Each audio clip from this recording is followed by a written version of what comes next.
Когда мы говорим про маппинг, о его будущем или прошлом, нам нельзя забывать о его истоках.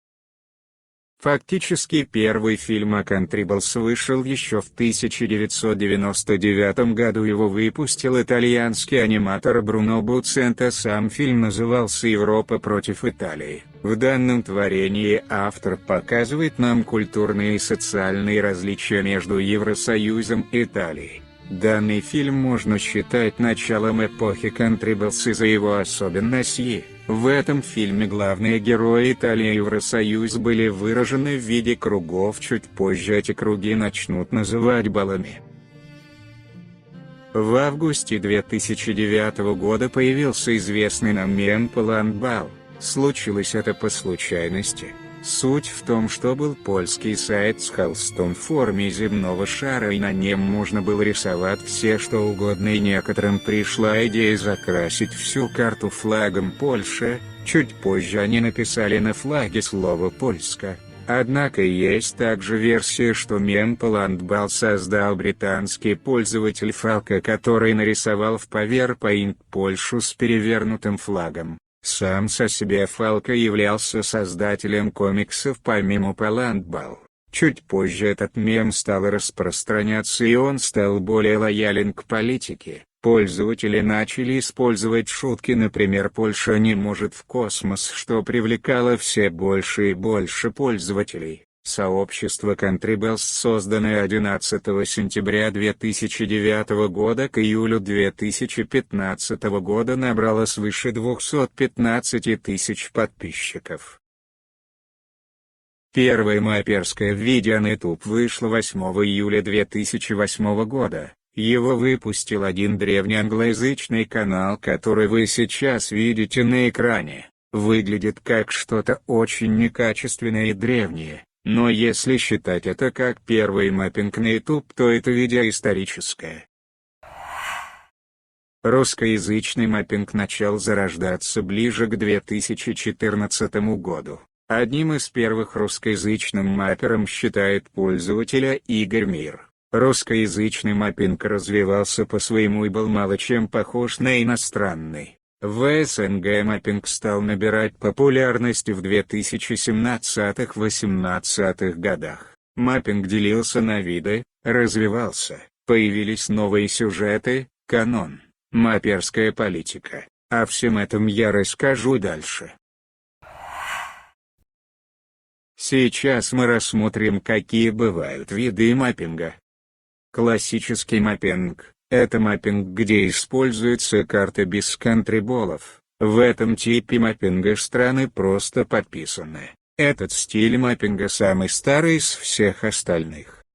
КБ-маппинг — это маппинг, где тоже используют карту, но на карту вместо названий стран ставят контриболзы или проще баллы. Этот тип маппинга можно назвать слиянием классического маппинга и контриболз. КБ-маппинг делится на несколько разновидностей в плане сюжета. Например, в историческом маппинге автор нам рассказывает об исторических событиях. В альтернативном маппинге автор тоже рассказывает о событиях того или иного периода времени, но при этом автор рассматривает развитие события, если бы историческое событие произошло бы по другому сценарию. Фэнтези-маппинг похож на альтернативный, но он еще более далек от реального течения событий. В этом типе маппинга автор придумывает свой фэнтези-мир и придумывает для него уникальные события. Битва мапперов очень сильно отличается от вышеперечисленных типов маппинга. В ней действия на карте предлагают комментарии под видео. Обычно мы представляем маппинг или КБ как место для создания творческого контента, но есть другая сторона маппинга. Это мапперская политика. Началась она примерно с того момента, как придумали организацию Diagramap. Кстати, о Diagramap. Diagramap, можно сказать, подарил и распространил в маппинге рисовку контрибола в стиле канона. Diagramap поначалу распространял эту рисовку довольно агрессивно, использовал методы рейда и запугивания несогласных с каноном недомапперов. Но чуть позже Diagramap стал просто обычной мапперской организацией, придерживающейся канона. После того как в маппинг пришли другие крупные мапперские организации, Дигромап начал ослабевать. Появилась популярная военная мапперская организация Беркутская лига. Она славилась своими рейдами на недомапперов, крашами дискорд-серверов других мапперских организаций. А еще совсем недавно они воевали на сайте Pixel Planet и Canvas Pixel. Сама организация достаточно крупная и довольно известная в русскоязычном маппинге.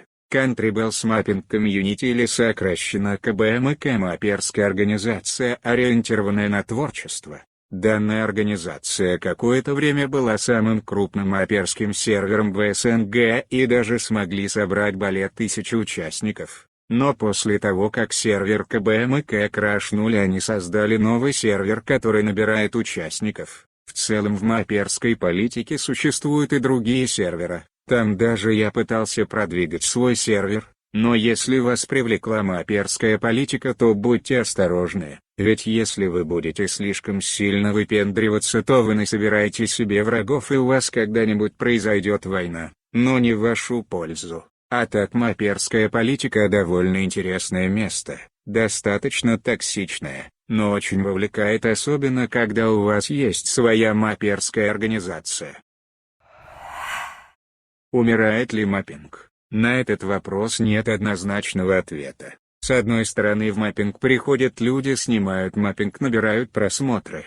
С другой стороны, сейчас маппинг менее популярнее, чем, например, в 2021 году. И знаете, у меня есть одна разгадка, почему мнения по поводу смерти маппинга так отличаются.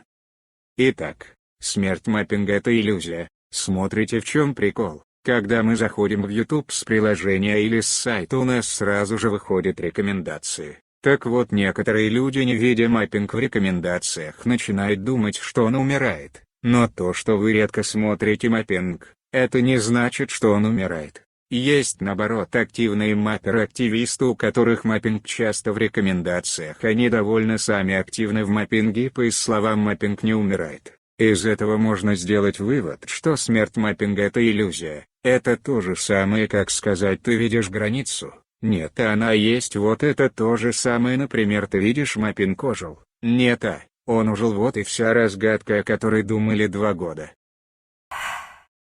Итак, эта тема довольно тесно связана с прошлой. Мне в комментариях уже предлагали рассказать, почему маппинг умирает, но затем набирает популярность и опять спадает. Так вот скажу, дело в создателях маппинга. Создатели маппинга в большинстве случаев — это школьники и студенты. У студентов и школьников есть каникулы, значит логично, что в этот период они могут уделить время на маппинг, а в школьный или студенческий период соответственно меньше времени. Кроме этого, возможно, бывает такое, что маппер перетруживается или просто теряет интерес и мотивацию к созданию видео, и он уходит в спячку месяцев на 7.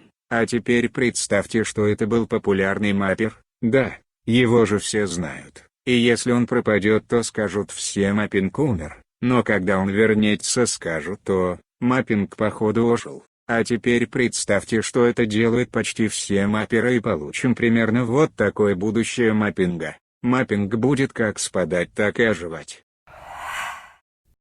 Итак, если это видео смотрели люди, которые не знали о маппинге, но заинтересовались и захотели попробовать, то вот вам пару тактик.